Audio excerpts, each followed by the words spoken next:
Parang bawat araw ay may bagong hamon, bagong kawalan ng katiyakan, at mga palatandaan na papalapit na ang pagbabalik ng ating Panginoong Jesu Kristo. Ngunit ang mga pagbabagong ito, ang mga mahihirap na panahong ito ay hindi dapat maging dahilan upang mawalan tayo ng pag-asa. Sa katunayan, matagal nang binalaan tayo ni Jesus tungkol sa mga araw na ito at iniwan niya tayo ng mga tagubilin kung paano tayo makakapamuhay sa mga ito. Hindi tayo nag-iisa, mayroon tayo ng kanyang salita, kanyang mga pangako, at kanyang espiritu upang gabayan tayo habang nagdidilim ang mundo. Tayo ay tinawag upang mas maging maliwanag, tayo ay tinawag upang maging matatag sa ating pananampalataya, nakaugat sa kanyang katotohanan, at puno ng kanyang pag-ibig. Ngayon, gusto kong tumuon sa tatlong pangunahing payo para sa mga Kristiyano sa mga huling araw. Hindi lamang ito mga mungkahi, ito ay mahalagang tagubilin mula sa salita ng Diyos na magbibigay kapangyarihan sa atin upang manindigan sa harap ng mga pagsubok, labanan ang mga daya ng mundong ito, at ipakita ang pag-ibig ni Kristo sa isang mundo na nangangailangan nito. Una, unawain ang mga tanda ng panahon. Ang unang payo ay ang pag-unawa sa mga tanda ng panahon. Si Jesus mismo ang nag-udyok sa kanyang mga tagasunod na maging maingat sa panahong kanilang kinabubuhayan. Sa Mateo Kapitulo 24 versikulo 32 hanggang 33, sinabi niya, "Matuto kayo sa halimbawa ng puno ng igos. Pagka tumutubo na ang mga sanga nito at namumunga, nalalaman ninyong malapit na ang tag-init. Gayon din naman kayo, pagka nakita ninyo ang lahat ng mga bagay na ito, alamin ninyong malapit na siya, nasa pintuan na." Si Jesus ay nagsasalita tungkol sa mga pangyayaring magaganap bago ang kanyang pagbabalik, at sinasabi niya sa kanyang mga disipulo at sa atin na dapat nating makilala ang mga tanda. Kaya ano ang mga dapat nating bantayan ng mga tanda? Binanggit ni Jesus ang ilang mga pangunahing indikasyon sa parehong kabanata. Nagsalita siya tungkol sa mga digmaan at mga balita ng mga digmaan, mga kagutuman, mga lindol, at pagdami ng katampalasanan. Binalaan niya na ang mga huwad na propeta ay babangon at dadaya sa marami at ang pag-ibig ng marami ay maglalaho. Hindi lamang ito mga malabong hula. Ito ay mga tiyak na palatandaan na nakikita natin ngayon sa ating paligid. Tingnan ang mundong ating kinabubuhayan, ang labanan ay nasa lahat ng dako. Ang mga bansa ay tumataas laban sa mga bansa at mayroong patuloy na tensyon sa pagitan ng mga pandaigdigang kapangyarihan. Ang mga natural na kalamidad ay nangyayari ng may tumataas na dalas at intensidad. Ang moral na pagkabulok ay bumibilis habang ang lipunan ay lalong lumalayo sa mga prinsipyo ng Diyos. At marahil ang pinakamahalaga, mayroong lumalagong espiritu ng pagdaya sa mundo. Ang mga maling katuroan, maling ideolohiya, at maling mga pangako ay nagtutulak sa mga tao palayo sa katotohanan ng salita ng Diyos. Ngunit ito ang susi, sinabi sa atin ni Jesus na ang mga bagay na ito ay dapat mangyari, ngunit hindi ito ang katapusan. Ito ang simula ng mga sakit ng panganganak. Tulad ng isang ina na nakakaranas ng mga contraction bago manganak, ang mundo ay dumaranas ng mga contraction bago ang pagdating ni Kristo. Ang mga tandang ito ay nilayon upang gisingin tayo, upang alertuhan tayo na malapit na ang oras, at upang hikayatin tayong mabuhay ng may mas malaking pagmamadali. Gayunpaman, hindi tayo dapat maging labis na nakatuon sa pagtatangka na hulaan ang eksaktong tiyempo ng pagbabalik ni Kristo. Malinaw na sinabi ni Jesus sa Mateo Kapitulo 24 versikulo 36, ngunit tungkol sa araw o oras na iyon, walang nakakaalam, kahit ang mga anghel sa langit, o ang anak, kundi ang Ama lamang. Sa halip tayo ay tinawag upang maging mapagbantay at handa. Ang pag-unawa sa mga tanda ng panahon ay dapat humantong sa mas malaking katapatan, mas malaking pangako sa salita ng Diyos at isang mas malalim na pagnanais na maabot. Ang iba sa pamamagitan ng Ebanghelyo. Ang Biblia ay puno ng propesya at ang pag-aaral nito ay nagbibigay sa atin ng pananaw sa plano ng Diyos para sa hinaharap. Ang mga aklat tulad ng Daniel, Ezekiel, at Apokalipsis ay nagbibigay ng detalyadong paglalarawan ng mga pangyayaring magaganap sa mga huling araw, ngunit higit sa lahat, inihayag nila ang soberanya ng Diyos. Habang pinag-aaralan natin ang propesya, nakikita natin na ang Diyos ay may ganap na kontrol.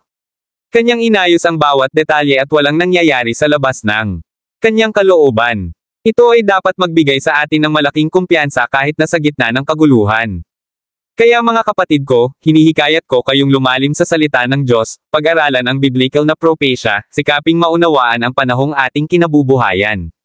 Hindi upang mabuhay kayo sa takot o pagkabalisa, kundi upang kayo ay maging handa, nakaugat, at puno ng pag-asa. Si Jesus ay babalik at gusto niyang maging handa tayo. Pangalawa, mag-ingat sa mga pandaigdigang kilusan tungo sa kontrol. Ang pangalawang payo na gusto kong ibigay sa Inyo ngayon ay ang mag-ingat sa lumalaking pagtulak patungo sa sentralisadong kontrol sa ating mundo. Ito ay hindi lamang isang pampolitika o pang-ekonomiyang trend, ito ay isang espiritual na issue. At ito ay inihula na sa kasulatan. Sa Apokalipsis Kapitulo 13 versikulo 16 hanggang 17, binabasa natin ang tungkol sa isang panahon sa hinaharap kung saan walang makakabili o makakabili maliban kung mayroon silang marka ng hayop. Inilalarawan ng talatang ito ang isang pandaigdigang sistema ng kontrol na ipapataw ng Antikristo. Bagamat hindi pa tayo maaaring nasa puntong iyon, malinaw nating nakikita ang paglalatag ng pundasyon. Ang mundo ay gumagalaw patungo sa mas malaki at mas malaking antas ng kontrol, pagsubaybay, at regulasyon. Maging sa pamamagitan ng teknolohiya, mga patakaran ng gobyerno, o mga sistemang ekonomiya, nasasaksihan natin ang pagtaas ng mga istrukture na madaling magamit upang ipatupad ang uri ng kontrol na inilarawan sa Apokalipsis. Isaalang-alang ang mabilis na pag-unlad sa digital na pera, artificial intelligence, at biometric identification. Ang mga teknolohiyang ito ay binuo at ipinatutupad sa ilalim ng pagkukunwari ng kaginhawaan at seguridad, ngunit mayroon din silang potensyal na magamit para sa mapang-ipong kontrol. Sa ilang bahagi ng mundo, nakikita na natin ang mga sistemang nagmo-monitor at kinokontrol ang pag-uugali ng mga individual. Ang ideya ng isang cashless society ay nagiging mas popular at marami ang nagtataguyod para sa isang global na sistema na mag-track sa bawat transaksyong pinansyal. Ngunit bilang mga Kristiyano, dapat tayong maging mapagmasid. Hindi natin dapat bulag na tanggapin ang bawat bagong pag-unlad ng hindi isinasaalang-alang ang mga implikasyon nito sa liwanag ng kasulatan. Binalaan tayo ng Biblia na sa mga huling araw, magkakaroon ng pagtulak patungo sa global na pamamahala at kontrol, at ito ay sa huli ay magtatapos sa pagtaas ng sistema ng Antikristo. Dapat tayong maging aware nito at maghanda ng naaayon. Ngayon, ibig ba nitong sabihin na dapat nating katakutin ang bawat pag-unlad ng teknolohiya o patakaran ng gobyerno? Hindi. Ngunit nangangahulugan ito na kailangan nating maging matalino. Sinabi ni Jesus, Mateo Kapitulo 10 versikulo 16, narito, sinusugo ko kayo na parang mga tupa sa gitna ng mga lobo, kaya nga maging kayo'y matalino na parang ahas, at maging inosente na parang mga pusa. Kailangan nating gamitin ang ating discernment at humingi ng patnubay sa banal na espiritu kung paano natin mapaglabanan ang mga panahong ito. Mas mahalaga, kailangan nating tiyakin na ang ating pag-asa at seguridad ay hindi nakasalalay sa mga sistema ng mundong ito.